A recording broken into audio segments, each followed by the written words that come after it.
नमस्कार, सी न्यूज भारत देख रहे हैं आप। मैं हूं अखिलेश पांडे। वक्त हो चुका है न्यूज आर का। समाजवादी पार्टी के मुख्य सचेतक डॉक्टर मनोज पांडे ने कानपुर देहात की दुखद घटना को यूपी सहित देश को शर्मसार करने वाली घटना बताया है।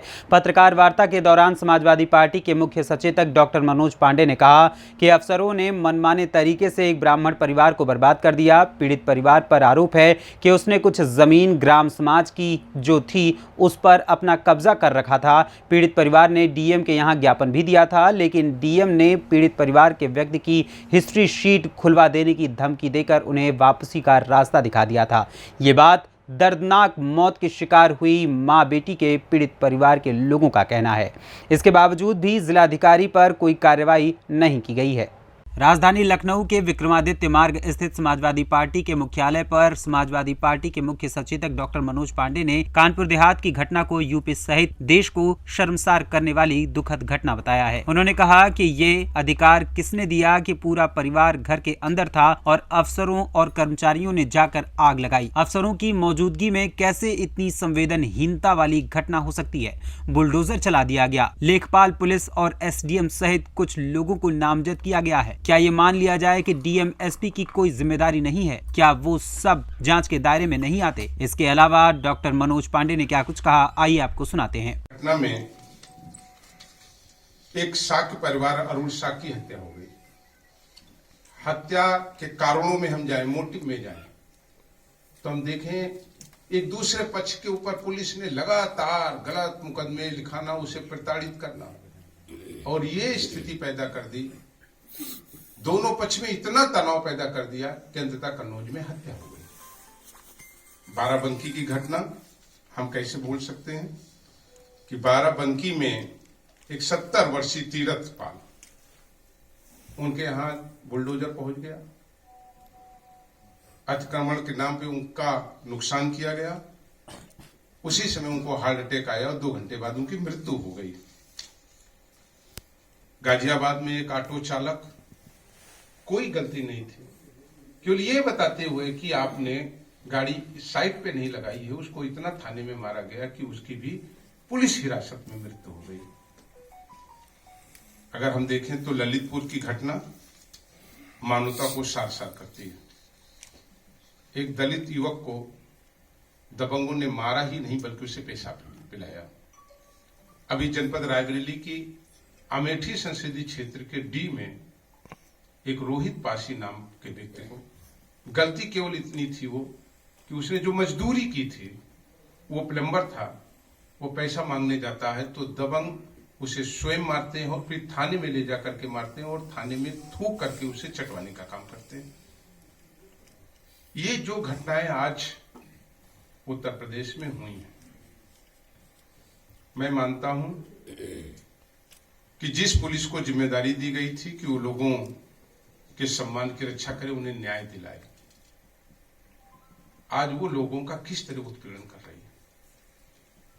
और जब बात कानून की जाएगी तो उसी राजस्व एक्ट में ये व्यवस्था है कि अगर किसी व्यक्ति ने ग्राम समाज की जमीन पर कोई अगर उसने अपना मकान बना लिया है, एक्ट के 24, 25, 27 में उसके ऊपर मुकदमा चलाया जाएगा, उसको सुनवाई का अवसर दिया जाएगा, वो अपनी बात कहेगा, उसका वकील खड़ा होगा, एपीआर होगा और सुनवाई के बाद कोई फैसला करेगी। अगर उसके बाद भी उसको कोई गिरवांश होगी तो उसकी अपर कोर्ट में वो जाएगा, वो सिविल कोर्ट जा सकता है, वो रेवेन्यू के राजस्व बोर्ड में जा सकता है, वो माननीय उच्च न्यायालय में जा सकता है। कोई बेदखली का ऑर्डर कानपुर के भी मामले में नहीं था। अब ठीक बात है कि पत्रावली लोगों के पास ही कुछ उसमें बना ले, और इसलिए हम कहना चाहते हैं कि इस कार्रवाई में केवल लेखपाल या उसके कुछ ऊपर के अधिकारी वो दोषी नहीं हो सकते। 1500 रुपए पाने वाला उस जेसीबी बुलडोजर का ड्राइवर वह मेन कर्ता नहीं हो सकता। इसका संचालन कहां से हो रहा, ये बुलडोजर कहां से चल रहा। काश ये बुलडोजर चलता बढ़ती हुई महंगाई पर, काश ये बुलडोजर चलता बेरोजगारों को रोजगार देने के लिए, काश ये बुलडोजर चलता आज जो उत्तर प्रदेश के किसानों की पूरी फसल चौपट हो जा रही है, लेकिन जिस तरीके से आज मानवता को शर्मसार करने की घटनाएं हो रही हैं, पुलिस हिरासत में बड़ी संख्या में लोग मारे जा रहे हैं जिनसे न्याय की उम्मीद थी, तो मैं समझता हूं कि इससे बड़ा अन्याय, अत्याचार और कुछ नहीं हो सकता। सरकार कहती है हम कानपुर के पीड़ित परिवार की मदद करेंगे। हम तो कानपुर के लिए नहीं, उस वृद्ध के लिए भी मांग कर रहे हैं जिसके यहां बुलडोजर चला और 2 घंटे बाद उसकी मृत्यु हो गई। सरकार से जरूर चाहेंगे कि सरकार जब वहां संवेदना व्यक्त करने जाए तो 5-5 करोड़ की चेक और 2 सरकारी नौकरी के कागज जरूर लेकर के जाए। केवल मोबाइल पर बात कर लेने से, समाचार पत्रों में केवल संवेदना प्रकट कर देने से कोई काम नहीं बनने वाला है। हालांकि जो ये पाप हुआ है, ये पाप किसी पैसे से और नौकरी देने से भी उनकी जान वापस नहीं आ सकती। लेकिन मैं फिर भी कहूंगा कि जो लोग संवेदना व्यक्त कर रहे हैं तो सरकार वहां जाए तो निश्चित रूप से जो उनकी मांग है उसकी चेक और 2 सरकारी नौकरियों के कागज लेकर के जरूर जाए। समाजवादी पार्टी के विधायक अमिताभ वाजपेयी ने योगी सरकार पर आरोप लगाते हुए कहा कि जब अफसरों की गलती सरकार मान रही है तो जिलाधिकारी का नाम मुकदमे में क्यों शामिल नहीं किया गया, जबकि जिस वक्त निर्णय लेना था उस समय जिलाधिकारी डांस में व्यस्त थी। तहसीलदार को जाति धर्म के आधार पर मुकदमे में शामिल नहीं होने दिया गया। समाजवादी पार्टी विधायक अमिताभ वाजपेयी ने सपा विधायक इरफान सोलंकी की घटना की तुलना कानपुर देहात की घटना से करते हुए उन्होंने कहा कि निर्दोष विधायक और उनके परिवार पर जिस तरह ताबड़तोड़ कार्यवाही की गई थी उसी तरह सभी दोषी जिम्मेदार अधिकारियों पर भी कार्यवाही हो, कानपुर जिलाधिकारी को जेल भेजा जाए। इसके अलावा अमिताभ वाजपेयी ने क्या कुछ कहा, आइए आपको सुनाते हैं। उन्होंने नेम्ड किया है तो किनको नेम्ड किया है? जो टॉप ऑफिशियल थे, इसका मेन इंचार्ज डीएम होती है, डीएम तो नेम्ड नहीं है। तो हम लोग को समझते हैं कि अगर आप ऑफिशियल्स को नेम्ड करें इसका मतलब ये आप मान रहे हैं कि ऑफिशियल्स की गलती है, सरकार की गलती है, कुछ अधिकारियों की गलती है। तो उसमें छोड़ो पकड़ो किस आधार पे हो रहा है? तहसीलदार का नाम नहीं है, एसडीएम का है, कानूनगो का है, लेखपाल का है, जेसीबी ड्राइवर का है, पुलिस के छोटे अधिकारियों का है, और लेकिन डीएम का नहीं है और तहसीलदार का नहीं है। और तहसीलदार क्यों नहीं है इसका अगर आप नाम पढ़ लेंगे तो आप जान जाएंगे तहसीलदार का नाम क्यों नहीं है। हम लोग पहले आरोप लगाते रहे ये सरकार जातियां और धर्म देख करके निर्णय करती है।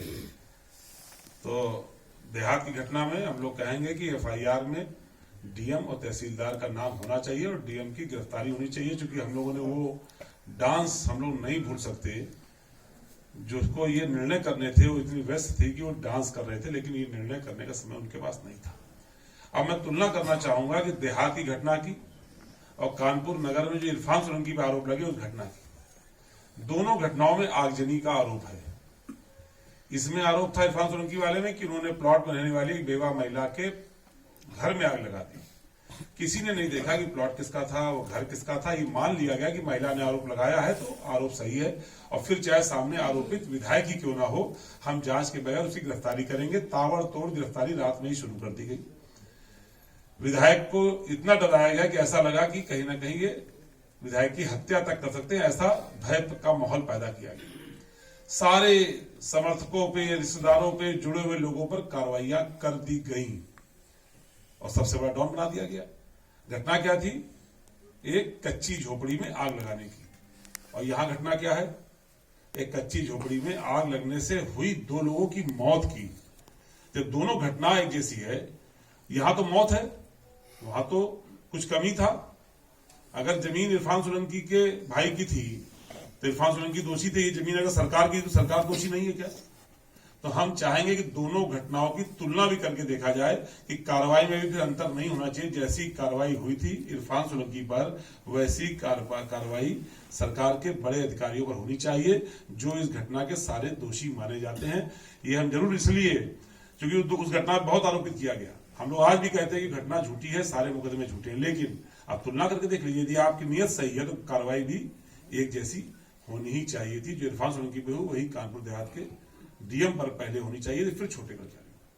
आप खाना पूर्ति तो कर रहे हैं, लेकिन आप असल कार्रवाई नहीं कर रहे हैं। अभी मनोज भाई ने कानपुर देहात की बलवंत हत्याकांड का जिक्र किया। हम सब भी गए थे, राष्ट्रीय अध्यक्ष जी गए थे, राष्ट्रीय अध्यक्ष ने मदद की घोषणा करी थी, हम लोगों ने उनको चेक भी पहुंचा दी, मदद कर दी।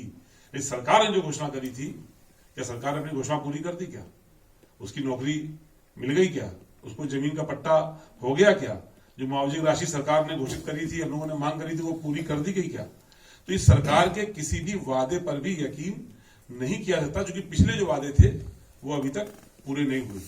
कानपुर में एक व्यापारी की हत्या गोरखपुर में हुई थी, पुलिस ने पीट पीट की हत्या करी थी मनीष गुप्ता की।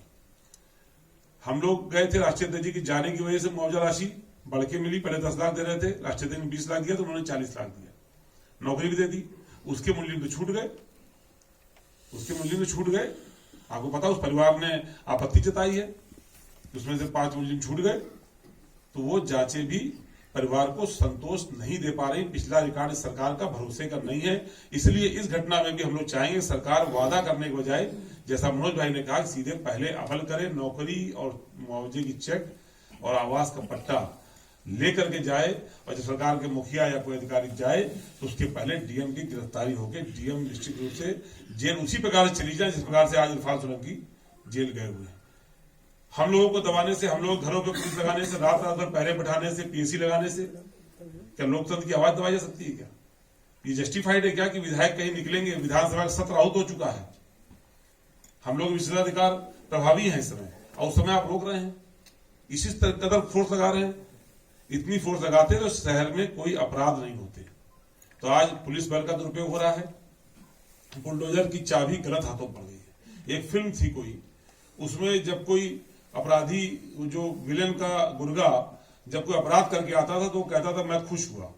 उस विलेन का नाम आप समझ गए होंगे, मैं नहीं ले रहा, वो कहता था मैं खुश हुआ। तो मुझे लग रहा है ये बुलडोजर कोई अत्याचार का अपराध करके आता है तो वो खुश होता है, वो खुश होता है। इसलिए जो उसके अधिकारी हैं वो लगातार बुलडोजर का इस्तेमाल करके उनको खुश करने की कोशिश कर रहे हैं। इसलिए हम चाहते हैं कि अब ये बुलडोजर पे लगाम लगे, क्योंकि ये विध्वंसात्मक और विनाशकारी तो पहले भी था, अब ये हत्यारा भी हो चुका है, इसमें खून लग चुका है।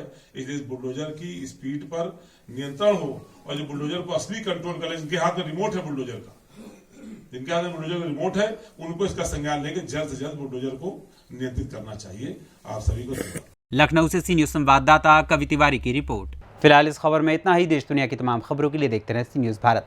हर खबर आपके साथ, आपके हाथ।